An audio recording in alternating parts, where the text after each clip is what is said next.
Ladies and gentlemen, let me take you back to a single moment. Imagine a man sitting alone in his car, hands gripping the steering wheel so tightly his knuckles turn white. His chest feels heavy, like the weight of the entire world has been dropped onto him. His phone just rang with the news that the job he poured his soul into, the one that gave him identity, security, and pride, was gone. In an instant, life as he knew it shattered. Maybe for you, it wasn't a job. Maybe it was the sudden end of a relationship you thought would last forever. Maybe it was the call from the doctor with a diagnosis you never saw coming. Maybe it was losing someone you loved more than life itself. We've all had that moment, the breaking point where the world tilts and you're left wondering if you'll ever stand again. But here's the truth I want you to take home today: when life breaks you, that isn't the end of your story. It's the invitation to rebuild stronger. The universal breaking point. Every single person in this room has been broken in some way. Don't let the polished smiles, the confident handshakes, the Instagram perfect lives fool you. Behind every person is a hidden chapter, one where tears fell onto pillows at 2 a.m., one where faith wavered, one where hope almost slipped away. And that's what makes us human. Not the perfection, but the cracks. Not the victories, but the battles fought in silence. See, life doesn't ask for your permission before it breaks you. It doesn't send a calendar invite that says, "Hey, Tuesday at 4 p.m., you'll lose everything you thought mattered." It just happens. One day, you're standing tall, the next, you're on your knees. But here's the beauty: being broken doesn't mean being finished. Sometimes, being broken is the only way we finally discover the strength we never knew we had. Story of the athlete. Let me tell you about a young athlete I once met. He was a track star, fast, disciplined, unstoppable. Scouts were already whispering his name. His future looked golden. Until one day, during a championship race, he heard a snap. His Achilles tendon tore. In seconds, his dream crumbled. Doctors told him he might never run again. For weeks, he refused to leave his room. He stared at his medals as if they mocked him, each one a reminder of the future ripped away. But then one morning, his younger sister slipped a note under his door. Just 5 words: "You're still my hero." That broke him in a new way, not with despair, but with love. He realized his worth wasn't tied to medals or records.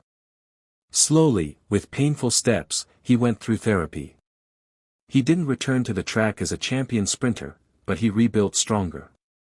Today, he coaches young kids who dream big. He turned his pain into purpose. Life broke him, but he rebuilt, not as the same person, but as someone stronger, deeper, more compassionate. The hidden gift in breaking. Here's the paradox: the moments that shatter us are often the very moments that shape us. Think about it: when everything is going well, when life is comfortable, do we grow? Do we reinvent ourselves? No. Growth rarely happens in comfort. Growth is born in struggle, in the fire of adversity. There's a Japanese art called kintsugi. When a piece of pottery breaks, instead of throwing it away, they repair it with veins of gold. The cracks don't disappear, they become the most beautiful part of the object. The pottery is not only whole again, it's more valuable because of its scars. That's what happens when life breaks us. Our scars can become the gold that makes us unique, strong, unshakable. A personal turning point. Let me share something raw. Years ago, I faced a moment where I thought I couldn't go on. I had poured myself into a dream, sacrificed sleep, sacrificed friendships, sacrificed everything, only to watch it collapse overnight. I remember sitting in my room, lights off, whispering to myself, "What's the point anymore?" But then, unexpectedly, a friend showed up. She didn't come with answers. She didn't come with motivational quotes. She just sat beside me in silence, placed a hand on my shoulder, and said, "You're not alone." That moment was small, almost invisible. But it planted a seed. It reminded me that even in the darkest night, one spark of connection can begin to rebuild a fire. And slowly, I rebuilt. Not by pretending I wasn't broken, but by embracing the break. By letting myself learn patience, humility, and resilience. Today, when I look back, I don't see that collapse as the end. I see it as the foundation. The twist: breaking can be a beginning. Now, here's the twist that life loves to play on us: what we think is an ending is often a beginning. I once met a woman who lost her husband in a tragic accident. She told me for months she couldn't even breathe without feeling the ache of his absence. But in her grief, she began volunteering at a shelter. She thought she was just distracting herself, but what she was really doing was rebuilding. Today, she runs a nonprofit that has helped thousands of families in crisis. Her story reminds us, sometimes life doesn't just break us, it redirects us. It strips away what we thought we needed, to give us what we were truly meant for. The power of compassion. Here's the most powerful part: when life breaks you, your rebuilding doesn't just change you, it changes everyone around you. When you rise from the ashes, others see possibility in their own ruins. When you show kindness in your brokenness, you become the light someone else was searching for. Think about the firefighter who lost his leg but still returned to inspire young recruits. Think about the cancer survivor who now holds the hand of those newly diagnosed. Think about the single parent who works 3 jobs but still finds the strength to smile at their children, teaching them resilience without a single lecture. These are not just people. These are architects of hope. They are proof that rebuilding stronger is not theory, it is reality. Emotional climax: the child's drawing. Let me share one last story. There was a father who lost his job during the economic collapse. For months, he searched desperately. Bills piled up. His confidence crumbled.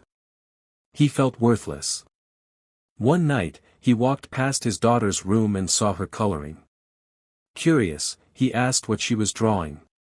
She looked up, grinned, and said, "I'm drawing our family." "You're the superhero." Tears filled his eyes. He didn't feel like a superhero. But to her, he was. That night, something changed inside him. He realized his worth wasn't defined by paychecks, but by love, by presence, by never giving up. He rebuilt, not just his career, but his sense of self. That's the power of compassion, of perspective, of love. When life breaks you, sometimes the ones you inspire are the ones who rebuild you. Final message: rebuilding stronger. So, to everyone listening today, let me say this: if you are broken right now, if your world feels like shattered glass, if your heart feels like it will never heal, please remember this. You are not finished. You are not defeated. You are in the middle of your rebuilding story. One day, you will look back on this chapter and realize it wasn't the end, it was the forge. The place where your courage was built. The place where your compassion deepened. The place where you found strength you never imagined. When life breaks you, don't waste time trying to glue yourself back to who you used to be. Instead, rebuild into someone wiser, kinder, stronger. Let your scars be your gold. Let your brokenness become your testimony. Because here's the truth: the world doesn't need perfect people. The world needs people who have been broken and rebuilt stronger. People who can walk into the darkness and say, "I've been here. And I know the way out." So if life has broken you, good. That means you are now standing at the doorway of your transformation. Step through. Rebuild. And when you do, don't just rebuild for yourself, rebuild for everyone who needs your light. Remember this: the strongest steel is forged in the hottest fire. The most beautiful pottery is repaired with gold. And the most powerful people are those who chose to rebuild when life tried to break them. And that, my friends, is how we rise. Thank you.